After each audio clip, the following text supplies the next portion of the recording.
അമ്മയെ വിളിച്ചിട്ട് I love you അമ്മ എന്ന് പറയണം. ഞാൻ കൂടെ പറയല്ലേ അളിയാ. സേവ് ചെയ്തിരിക്കുന്നുണ്ട്. അയ്യോ അമ്മ. എവിടെ അമ്മ? I love you. Hello, I love you. I love you എന്ന്. ശരിയമ്മ, പിന്നെ വിളിക്കാം. ഐ ലവ് യു എന്ന്.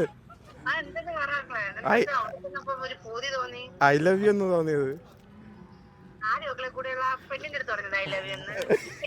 മാമി ബേബി ഇരിക്കണം മാമി അവന്റെ അടുത്ത്.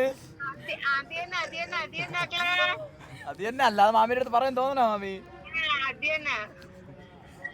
ശരിയമ്മ. ആ